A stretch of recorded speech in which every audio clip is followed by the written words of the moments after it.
তৃণমূলের প্রতিষ্ঠা বার্ষিকীতে মিথ্যাচার করছে অভিযোগ তুলছে না বিজেপি, এবং তার জবাবে রাজ্য জুড়ে পাল্টা 300 পথসভা হবে। বিজেপি ৩,৫০০ পথসভা করে ফেলেছে, পঞ্চায়েত স্তরে ওয়ার্ড স্তরে করছে। তো এটা আমরা অভিযান শুরু করছি 1 মাস, যে এটা পথসভা হবে, এই জানুয়ারিতে জনসভা হবে, আমাদের রাজ্য সভাপতিও ট্যুর শুরু করবেন উত্তর থেকে দক্ষিণ, আমরাও থাকবো।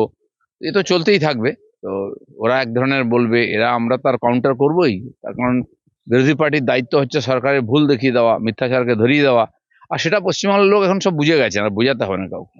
তাদের মাস শেষ রাতে শীতকালেই শীত ঘুম ভেঙে আবার দিলীপ ঘোষ স্বমহিমায় মনে করছে রাজনীতি। শীতঘুম ভাঙেনি আমার, আমি প্রত্যেকদিন এখানে পার্কে আসতাম, এখানেই বাইট দিতাম। এখন কার কাছে কার গুরুত্ব কম বেশি সেটা তারা ঠিক করবে। দিলীপ ঘোষ যেখানে ছিল সেখানেই আছে, পার্টি যখন আমাকে কাজ দিয়েছে যখন, সেটা আমি করেছি। এবারে নির্বাচনে যে কাজ দেবে সেটাও করবো। কেমন লাগছে? সমমহিমা কি, এখানেই তো আপনারা রোজ আমার কাছে বাইট নেন। সেই জন্য আমার কাছে নতুন কিছু না, পার্টির কাজ করতে হবে, পার্টি ঠিক করবে কাকে দিয়ে কাজ করাবে, সে ব্যাপারে আমার কিছু বলার নেই। তৃণমূলের প্রতিষ্ঠা দিবসের কর্মসূচিতে বাদ নেই সেই গোষ্ঠী কর্মী রয়েই গেল, আর সেই একই ছবি দেখুন, কংগ্রেস থেকে বেরিয়েছে টিএমসি, সমস্ত বদগুণ নিয়ে এসছে। তো সেগুলো তাদের ডিএনএর মধ্যে আছে, মারপিট করা, খুন করা, দুর্নীতি করা। তো কংগ্রেস যেমন গোষ্ঠীদ্বন্দ্ব করতে করতে শেষ হয়ে গেল, টিএমসি এর সেই রোগটা এখন প্রকট হচ্ছে, যত ক্ষমতা চলে যাওয়ার সম্ভাবনা হচ্ছে। তো এই লড়াই চলবেই।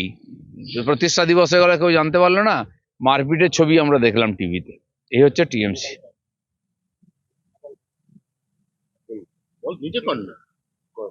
লাল লাল দেখা যাচ্ছে না, লাল করে বলেছে অমিত শাহর সঙ্গে বৈঠক করে ভোকাল টনিক, আপনি কি মানছেন? না, আমি ভোকাল টনিক কোথায় দিলাম? আর কোনো কাজও শুরু করিনি এখনো। আপনাদের আগ্রহ, মানুষের আগ্রহ যে কি করবে না করবে, আমি সেটাই বলেছি, পার্টি যা ঠিক করবে ওটাই হবে। এখনো কিছু কাজ শুরু হয়নি, হোক, তারপরে কি হবে দেখা যাবে।